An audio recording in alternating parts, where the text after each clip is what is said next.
오늘은 2023년 1월 29일 연중 제4주일입니다. 성부와 성자와 성령의 이름으로 아멘. 마테오가 전한 거룩한 복음입니다. 그때 예수님께서는 군중을 보시고 산으로 오르셨다. 그분께서 자리에 앉으시자 제자들이 그분께 다가왔다. 예수님께서 입을 여시어 그들을 이렇게 가르치셨다. 행복하여라. 마음이 가난한 사람들, 하늘나라가 그들의 것이다.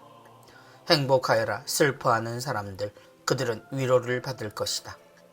행복하여라. 온유한 사람들, 그들은 땅을 차지할 것이다. 행복하여라. 의로움에 줄이고 목마른 사람들, 그들은 흡족해질 것이다. 행복하여라. 자비로운 사람들, 그들은 자비를 입을 것이다. 행복하여라. 마음이 깨끗한 사람들, 그들은 하느님을 볼 것이다. 행복하여라. 평화를 이루는 사람들, 그들은 하느님의 자녀라 불릴 것이다. 행복하여라. 의로움 때문에 박해를 받는 사람들, 하늘나라가 그들의 것이다. 사람들이 나 때문에 너희를 모욕하고 박해하며 너희를 거슬러 거짓으로 온갖 사악한 말을 하면 너희는 행복하다. 기뻐하고 즐거워하여라. 너희가 하늘에서 받을 상이 크다. 주님의 말씀입니다. 그리스도님 찬미합니다. 행복하여라. 예수님의 삶을 담은 기록을 우리는 복음이라고 부릅니다. 네 권의 책으로 정리되어 전해지는 복음 안에서 우리는 예수님의 생애와 가치를 발견합니다. 우리가 신앙생활이라고 말하는 것은 간단히 정리하면 예수님의 생애를 보며 우리의 가치를 알고 살아가는 것이라 말할 수 있습니다. 곧 예수님의 삶의 여정이 곧 사람이 무엇인지, 사람은 어떻게 살아야 하는지 생각하게 되고 모두가 다르지만 함께 살아갈 수 있는 비밀이 담긴 열쇠라는 것을 알아듣는 것이 바로 신앙입니다. 그분의 삶이 하느님 자녀의 삶을 보여주고 있고 그분의 가르침이 그 모든 것을 채우는 내용이기 때문입니다. 행복하여라.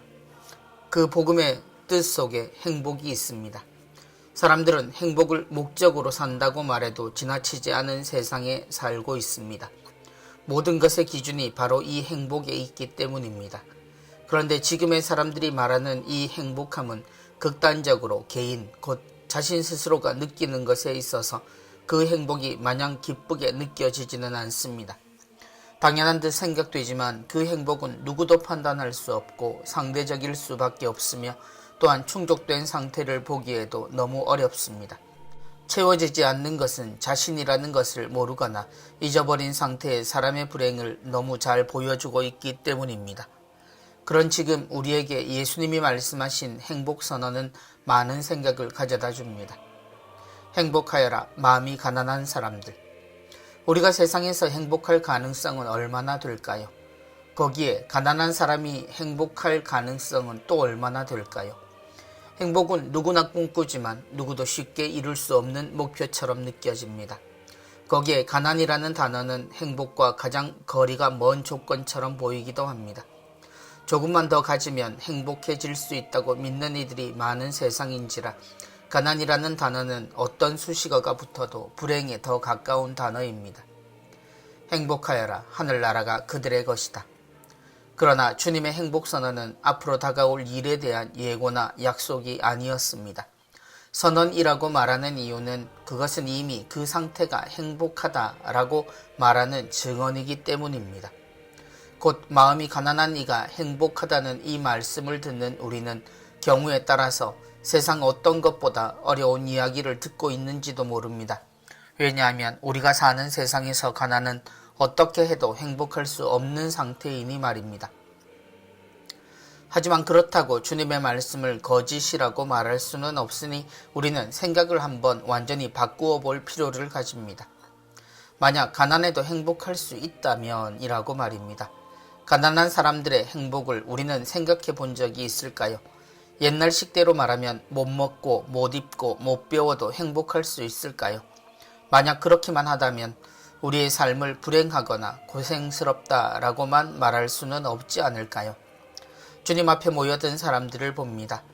예수님의 증언대로라면 주님 앞에 모여든 이 사람들 중 마음이 가난하고 슬픔에 휩싸이고 온유하고 의로움에 줄이고 목말라 하며 마음이 깨끗하고 평화를 이루고 의로움 때문에 박해를 각오하는 사람들이 주님 앞에 있습니다. 주님은 이들이 행복하다 하고 말씀하십니다. 그들은 하느님 나라와 하느님의 자녀이기 때문이라고 말입니다. 우리가 지내온 역사 속에서는 이런 인생들이 없지 않습니다.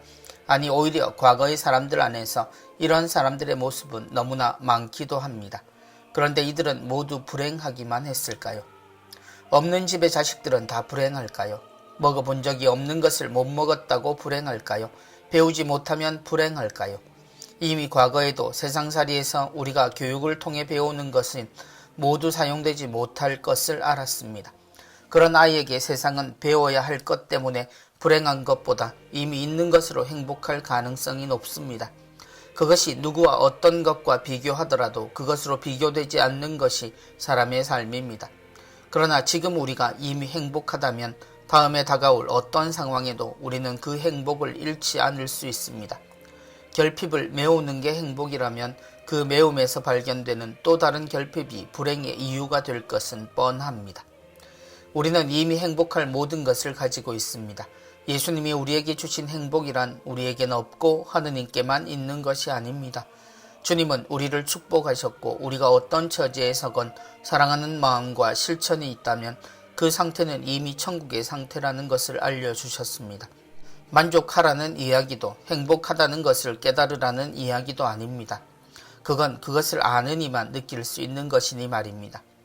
하지만 분명한 것은 하느님의 사랑은 어떤 처지에서도 알 수 있고 살 수 있는 가치라는 것입니다.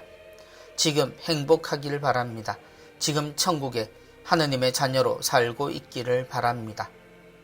성부와 성자와 성령의 이름으로 아멘.